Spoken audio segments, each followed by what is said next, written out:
네, 오늘 시장에서는 각계 전투 정말 종목별 화려한 장세가 나타나고 있는데요. 그 안에서 이 연속성이 내일까지 이어질 수 있는 종목은 어떤 것들이 있는지, 오늘 장에 오히려 매도 포인트를 잡아야 되는지 장 마감 직전 전달해 드리도록 하겠습니다. 변용인 대표 이성희 씨 함께해요. 어서 오세요. 네, 맞습니다. 네, 반갑습니다. 오늘 여러 가지 돌파 종목들 후보가 있거든요. 돌파 가능한지 하나씩 의견 들어보도록 하죠. 첫 번째부터 만나보겠습니다. 네, 하나투자증권이 오늘장 아주 강한 상승세를 보여주고 있어요. 전일 업앤다운 시간에 이건희 부장님과 함께 조금 수상한 종목이다. 앞으로 눈여겨보자라고 이월드와 함께 언급했던 종목인데 이 하나투자증권이 토스 상장 기대 더불어서 비트코인 수혜까지 오늘 더해졌습니다. 상승이 지속될 수 있을지 두 분의 의견 보도록 하죠. 이성 이사는 보유, 변영인 대표는 매도 의견인데요. 이사님, 제가 이사님의 뭐 투자 성향을 완벽하게 다 파악하진 않지만 네. 좀 어느 정도 오르면 일단 수익 실현하자 주의셨잖아요. 네네. 오늘 이 하나투자증권은 어떤 이유로 보유 의견을 주신 건지요? 비트코인 쪽에 초점을 맞춰보면 네. 이게 코인 같은 경우가 우선 ETF에 편입이 되었을 때는 하나의 가장 큰 포인트는 미국의 401k 연금에서 이제는 편입을 할 수 있다는 점이에요. 이게 규모가 한 1경 이상이 되죠.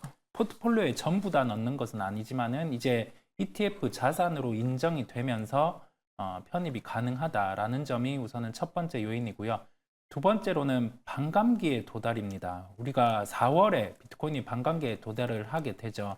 과거 첫 번째 반감기 때는 비트코인이 30배 올랐었고 두 번째, 세 번째 때는 10배, 15배 정도 올랐었습니다. 이번 또 무조건 그렇게 오르지는 않겠지만 우선 수요적인 측면에서 ETF의 편입, 그 다음에 반감기 이 요인이 존재를 하기에 저는 보유의 관점을 드렸고요. 다만 주식이 상한가에 도달을 했고 이러한 비트코인의 편입 기대감으로 추가적으로 한 20% 정도 올라간다라고 하면은 단기에 50%가 오른 거거든요. 그 다음에 본업 같은 경우에서는 아직 뚜렷하게 회복이 나타나고 있지 않습니다. 그렇다 보니까 결론은 단기 보유 관점을 말씀을 드립니다. 네, 그래서 하나투자증권 보유긴 한데 단기적인 보유다. 네. 그럼 우린 또 매도 포지션을 언젠간 타이밍을 노려야 되잖아요. 네. 그 타이밍은 변용인 대표께서 전해주시겠습니까? 예, 우선 저는 매도 의견을 좀 드리는 관점이 지금 이 재료 소멸 관점, 물론 좀 이 토스의 상장 기대감들 일단 뭐 차익 실현 이후에 정확하게는 좀 차익 실현 이후에 주가가 좀 이 차익 매물을 좀 소화하는 과정 하에서 받는 조정기에 한 번 더 접근할 수 있는 구간은 맞는데 지금은 단순하게 오늘 4,400원대 신고가 영역 이후에 내일까지 뭐 흐름들은 좀 긍정적으로 좀 이어질 수 있는 가능성이 좀 크다. 다만 지금부터라도 일부 차익 실현을 통해서 비중을 좀 축소하고 난 이후에 차익 매물이 소화되는 과정 하에서 다시금 모아가는 전략 하에서는 단기적인 어떤 이벤트죠. 지금 뭐 토스의 상장 이벤트 관련된 어떤 일정들이 수립되거나 IPO 일정들이 좀 더 구체화되는 그런 시점에는 다시 한번 수급이 반영될 수 있다. 이런 관점을 참고하면 좋을 것 같고요. 저는 지금 일봉상의 기점에서는 한 3,900원대를 네. 위협한다면 분할 매도 의견을 좀 제시해 드리고 다시금 좀 접근할 수 있는 구간은 저는 한 3,200원 부근에서 3,500원 부근 이 구간에는 모아가는 전략이 유효하지 않을까라고 전략 제시해 드리겠습니다. 그럼 지금 종가 어느 정도 분할 매도 해요 말아요? 오늘까지는 좀 지켜보시고 네. 내일 시가 내지는 내일 시작가 이후에 저는 뭐 내일도 이게 좀 강할 것인가라는 부분들에 대한 내일은 좀 상당히 좀 많은 차익 매물이 좀 나올 수 있다. 이 부분을 좀 참고하면 좋기 때문에 시초가 매도 일부 비중을 좀 줄이는 게 좋지 않을까라고 좀 판단해 봤습니다. 네, 두 분 모두 다 길게 들고 갈 만한 종목은 아니다라고 하니까요. 매도 타이밍을 한번 잘 잡아보시기 바랄게요. 하나투자증권 여전히 상한가 안착되어 있고요. 두 번째 후보 보도록 하겠습니다.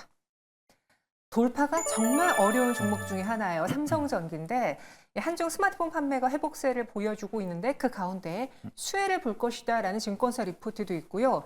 안드로이드 체계에서 뭐 최대 수혜 주다라는 이야기도 있던데 왜 그런 건지 두 분의 의견까지 한번 볼게요. 삼성전기 매수 의견입니다. 하지만 이런 긍정적인 평가에도 불구하고 주가는 0.61% 상승만 나타나고 있어요. 그만큼 웬만해서는 잘 움직이지 않고 그 어떤 호재가 나와도 삼성전기의 매물벽이 너무 두껍다는 단점이 있는데요. 변 대표님, 네. 왜 증권가에서는 계속 삼성전기를 버리지 못하고 계속 이런 호평을 내놓는 걸까요?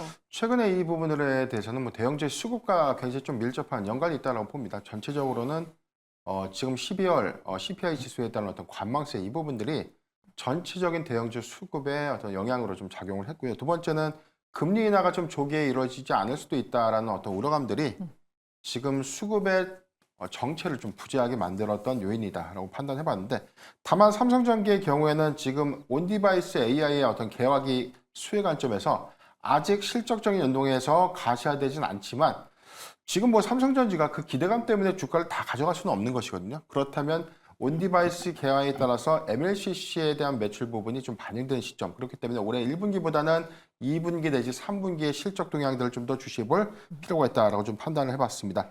지금 중국의 스마트폰 시장에 대한 이 정점 이후에 대한 어떤 전환, 그래서 이 시장의 회복률을 좀 보이고 있다. 이 점도 긍정적인 지표다라고 좀 판단을 해봤고, 다만 지금 전장형 관련해서는 뭐 테슬라와 LG 이노텍 간의 어떤 이 카메라 모듈 공급에 관련된 이연화 부품 때문에 사실 뭐 삼성전기가 이 테슬라랑 비중에 대한 관련된 어떤 매출 감소 요인이 좀 있는 것 아닌가라는 우려감들이 좀 있지만, 이원화라는 것은 특정한 곳에 더 많이 주고 안 주고 했던 부분이 아니라 모델별로에 대한 어떤 차별화, 공급에 대한 어떤 다변화 관점에서 삼성전기에 대한 어떤 타격 요건은 저는 없다라고 좀 판단을 하기 때문에 저는 분할 매수 관점이 좀 유효하지 않을까라고 좀 판단을 해봤습니다.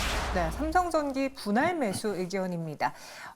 저희가 연봉으로 봤을 때 지난해 처음으로 하락세를 좀 끊어내고 그래도 한 1년 동안 14%가량의 수익을 냈던 종목이더라고요. 올해는 그러면은 지난해보다는 좀 나은 모습을 보여줄 수 있을지요?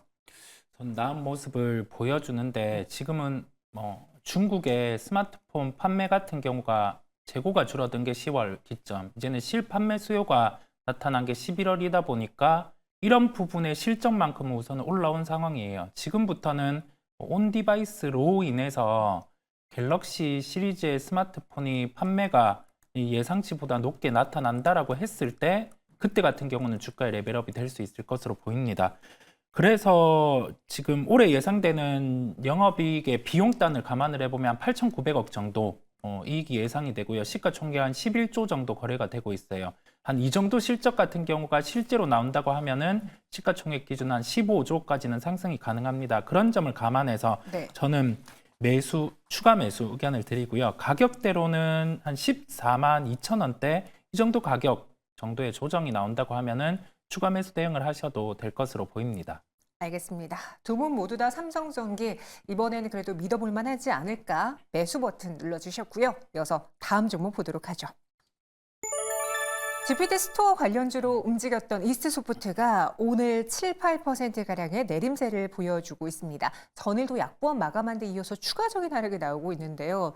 어느 정도 그 기대에 대해서 주가 상승은 일단락된 건지 두 분의 생각 보시죠. 변영희 대표는 좀 끝이 난 것 같다. 매도 의견이고요. 이성 이사는 보유. 오늘 좀 강하게 갈린 곳이 이스트소프트인 것 같은데요. 이성 이사님, 네. 오늘 그 와중에 한글과 컴퓨터는 장중에 결국 0.4% 상승 마감하려고 네네. 준비하고 있어요. 네. 아직까지 힘은 남아 보이는데 과연 이전 그 고점까지 강하게 돌파가 가능할까? 지금부터는 거의 추측 싸움이라고 보기도 하거든요. 네네. 이사님은 어떤 생각이신지요? GPT 스토어가 열렸고 여기에서 오픈 AI를 이용해서 어느 정도의 구독자가 늘 수 있는지에 따라 지금의 주가는 흘러갈 것 같아요. 이 부분은 하나의 단면이죠. 시장은 개화기 단계입니다. 성장이 이루어지는 상황 안에서는 과거의 레퍼런스를 보유하고 있는 기업들, 이 주가가 강하기 마련이고요. 이스소프트는 MS와 협업을 통해서 구축을 해온 레퍼런스가 있기 때문에 주가는 단기적으로 한 60% 정도 상승을 했지만은 초기에 진입한 분들 같은 경우는 급하게 매도는 안 해도 된다라는 말씀을 드릴 수 있겠고, 전체적인 소프트웨어 관련주를 놓고 봤을 때 탑픽은 한글과 컴퓨터입니다. 네, 그 부분을 기억을 하시고 함께 볼 필요가 있겠어요. 저는 중기 보유의 의견을 드리고 네. 이 시장은 개화 단계이기 때문에 여기에 대해서 경쟁 심화는 있을 수 있어요. 그 부분을 놓고 보더라도 시장 파일을 어떻게 가져가는지를 봐야 할 것으로 보입니다. 중기 보유, 이스트소프트보다는 한글과 컴퓨터가 더 나아 보인다라는 네네. 의견까지 주셨고요. 변영현 대표의 생각도 네. 궁금한데 저 시청자분 중에서는 이스트소프트는 위기도 기회도 아니다, 그냥 관심 바뀌다라는 의견 주신 분도 있고 위기로 보인다라고 의견 주신 분도 계시거든요. 변영현 대표는 어느 쪽을 좀 더 좋게 보시는지. 네, 지금 일단 보면은 뭐 주봉상 저는 일단 사업적 어떤 모멘텀보다는 네. 왜냐면 아직 서비스 출시가 이루어지지 않은 점, 아직 스토어에 뭐 입점하지는 않았기 때문에 수익성을 지금 논할 수 있는 것. 다만 이제 이 기대감 때문에 좀 주가 좀 상승을 했던 것뿐이고 최근에 AI 섹터도 물론 이제 관련된 어떤 개별 이슈 때문에 수남의 수급에 따라서 시세는 좀 지속적으로 좀 낼 것이다. 이 부분은 저도 동의를 좀 하고 있지만 지금 주봉 고점에서도 26,700원대가 좀 고가를 형성한 이후에 현재 과매수 구간 진입 이후에 대한 차익 매물이 좀 나왔다는 것은 현재 단기적 추세선 23,000원들이 좀 위협받는다면 주가는 한 19,000원대 후반, 2만 원대 초반까지 좀 밀릴 수 있는 가능성이 좀 있지 않나라고 좀 판단했기 때문에 어렵게 올라왔던 구간이었기 때문에 저는 일부 분할 매도 관점에서 대응을 좀 하시고 향후에 AI 관련된 전략적인 서비스 출시 기대감들이 다시금 좀 부각되는 시점에 뭐하는 전략이 좀 유효하지 않을까. 그래서 수익은 챙길 수 있을 때 챙겨야 된다라는 좀 판단을 좀 했고요. 23,000원을 좀 지지대로 좀 잘 판단하셨으면 좋겠습니다. 네, 이스트소프트는 분할 매도 의견입니다. 현재 동시효과 구간에서 코스피 변동이 좀 크게 나타나고 있는데요. 오늘 옵션 만기일인 걸 감안해 봤을 때 종가는 잠시 후에 저희가 정확하게 제시해 드리도록 하겠습니다. 다음 특징주 보시죠. 오늘 시장에서 또 화두가 됐던 종목이 코닉 오토메이션이라는 기업입니다. 검사 자동화 솔루션, 뭐 이거 K-라스라고 읽어야 되는지 LAS라고 읽어야 되는지 이 키워드 때문에 오늘 좀 추가적으로 올라줬는데요. 어떤 내용인지 두 분의 투자 관점은 어떻습니까? 보시죠. 매도로 일치가 됐습니다. 변영희 대표님, 네. 오늘 코닉 오토메이션이 오른 게 그 KLAS, K-라스 때문 맞습니까? 일단은 뭐 지금 재료 관점에서는 그거 하나뿐이 좀 나오고 있진 않아요. 이 네. 양극재 검사 장비라고 하는데 뭐 유해 물질을 축소시키는 장비다라고 좀 봤지만 다만 저는 이게 2차 전지의 증설 투자가 좀 이루어지는 시점 하에서 이제 갑자기 장비에 대한 기대감들 수반한다? 이 부분이 조금 시점이 좀 맞지 않는다. 늦었다. 그렇죠. 그래서 지금 분기 보고서를 지금 제가 분석을 좀 해봤는데 최근자 분기 보고서의 어떤 매출 포지션들 보면 제어 소프트웨어 부분 그리고 스마트 팩토리 부분 로봇 물류 IT 인프라 그래서 지금 주력적으로 좀 육성하고 있는 이 사업 부분과 현재 양극재 검사 장비화에 대한 이 매출 포지션의 괴로움이 좀 크지 않나. 이 부분은 아직 적용될 수 있는 수주처를 좀 더 확보하면서 여기서 가셔야 되는 숫자들이 좀 나와준다면 시장이 신뢰를 할 수 있는데 오늘의 어떤 이 주가 상승 부분은 단순한 기대감을 좀 수반했다라고 좀 판단해봤고요. 오늘 가격 지표에서는 시초에 오늘 강한 흐름들을 좀 보여줬죠. 상한가 안착한 이후에 지금 상승폭을 좀 되돌리고 있는 구간들. 네. 그리고 시가총액이 현재 1,133억이라는 점은 수급에 의한 상승폭을 좀 더 가져갈 수는 있겠지만 이게 모멘텀이 조금 더 중기적으로 좀 지속되기 위해서는 수주라든가 숫자 단위를 보여줄 수 있는 어떤 신뢰도가 좀 필요하지 않을까라고 저는 좀 판단해봤습니다. 네, 지난해 8월 중에 한 3,000원 선에서 단 3거래일 만에 6,000원대까지 올랐던 저력이 있는 회사인데요. 하지만 코닉 오토메이션 오늘의 주가 상승에 일정 부분 되돌림 현상이 나왔기 때문에 분할 매도로 대응하는 게 어떻겠느냐라는 의견이었습니다. 동시효과 구간에서 한 20% 가까운 상승 마감 준비하고 있고요. 다음 돌파 종목 보시죠. 미용 의료기기 하이저미의 러시아 허가로 인해서 이루다가 신규 시장 진출에 성공을 했습니다. 주가 상승으로 이어질 수 있을지 두 분의 생각은 어떻습니까? 매수 보유, 그러니까 긍정적으로 본다, 돌파 가능하다라는 의견인 것 같고요. 오늘까지 무려 6거래일 연속이에요. 지난 12월 27일 이후로는 하루만 빼고 연이 상승을 보여주고 있는데 막 상승폭이 그리 크진 않지만 확실히 그 미용 의료기기라든가 의료기기 최근 수출 데이터가 좋아서 네네. 많은 분들이 예의주시하고 있는 대표적인 종목이거든요. 이루다 어떻게 보시는지요? 좀 단점부터 말씀을 드려볼게요. 네네. 네, 단점은 좀 트렌드를 지난 미용기기를 가지고 해외에 판매하고 있다는 점. 한 발 늦었군요. 네, 점이고요. 그런데 장점은 밸류가 싸다는 점이라서 해외 매출이 느는 걸 보여주면은 그만큼의 멀티플의 확장을 보여줄 수 있습니다. 우리가 미용기기 쪽 같은 경우가 지금 타 업체들, 해외 쪽으로 사업을 확장한 기업들은 주가 수익 비율이 25배에서 30배 이상 거래되고 있는데 이루다 같은 경우는 한 80억 정도의 영업이익 체력을 가지고 있는데 여기에서 주가 수익 비율 한 20배 정도 거래가 되고 있어요. 지금 상황 안에서 즉 한 20% 그 이상 상승을 하기 위해서는 러시아 외에 이제 다른 국가로 매출이 중점적으로 이루어지는 걸 보여준다라고 하면은 상승이 나올 수 있다는 점에서 저는 중기 보유 의견을 말씀을 드리겠습니다. 저희 시청자분도 이렇게 조금씩 꾸준히 오르는 종목이 좋다라고 하는데 이루다의 단점도 있지만 그래도 네. 중기 보유 의견 주셨잖아요. 네. 실적으로 찍히는 순간 우리에게 또 주가 수익을 가져다 줄 수 있는 기대주.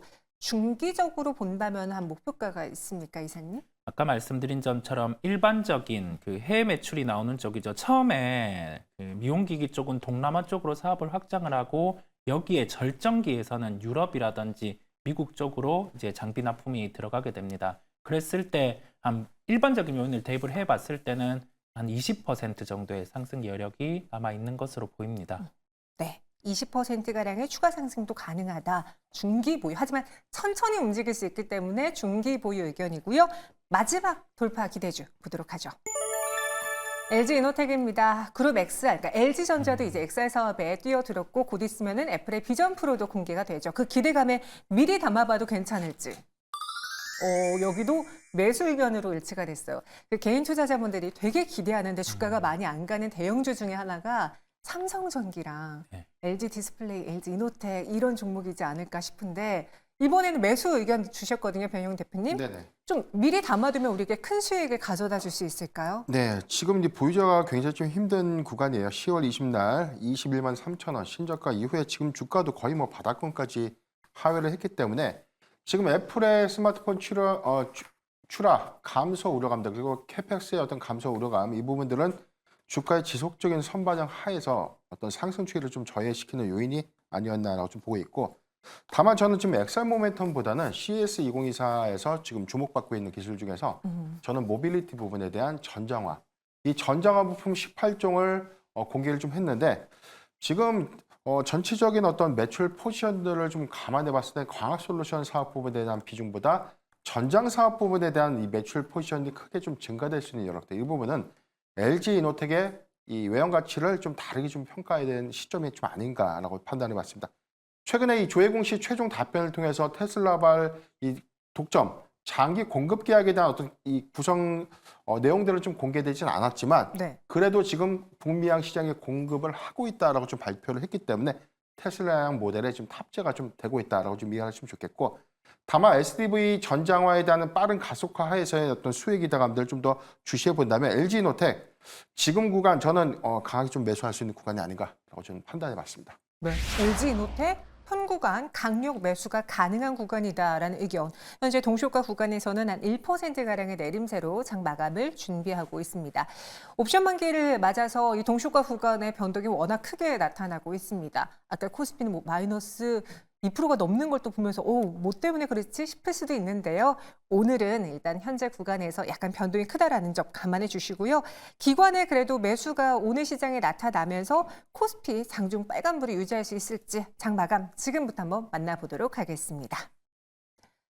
오늘 시장에서는 테마주들이 역시나 강했고요. 연초부터는 대장주들이 공백을 나타내고 있어요. 그 자리를 어떤 테마가 메우느냐에 따라서 그날그날의 수익률이 좀 다소 심하게 변화되고 있습니다.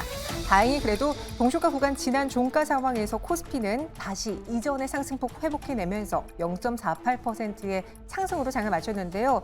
오늘 장의 흐름 어땠는지 또 거래소에서는 외국인의 대량의 매도가 좀 포착되기도 했거든요. 이성 이사. 네. 오늘 시장 정리해 주실까요? 오늘 시장 거래소 기준으로 봤을 땐 삼성전자가 블록딜에 대한 부분이 있다 보니까 이 부분을 감안해서 오늘까지는 하락하는 모습이었어요. 전체적으로 종목들이 지금은 시가총액 상위주들이 밀렸다가 오늘 같은 경우는 한 1%대 정도 IT 쪽은 반등이 나오는 모습이었고 2차 전지 장비 같은 경우도 1%대 반등이 나오는 모습이었습니다. 프로그램 매매 같은 경우가 최근에 대형주 시장에 영향을 미치고 있어요. 이런 수급들 같은 경우가 우선은 어느 쪽으로 매도가 나오고 있는지 매수가 나오는지를 체크해 볼 필요가 있고 오늘 거래소 시장의 핵심은 카카오그룹이었습니다. 토스 같은 경우가 한 15조에서 20조의 기업 가치를 인정받는다고 하면은 카카오뱅크 같은 경우는 대출을 비교하더라도 예금을 비교하더라도 특히 대출 같은 경우는 토스가 보유한 4배 정도 수치가 더 높습니다. 그렇다 보니 15조 이상의 시가총액 당위성이 나오게 돼요. 단기적으로 종목들이 급하게 오르는 경향은 있지만 이와 같이 근거를 가지고 오르는 쪽 같은 경우는 단기 시세에 매도를 하기보다는 그 이상의 시세 차익을 노려보시는 게 최근 시장에 대한 대응이라는 말씀을 드리겠습니다.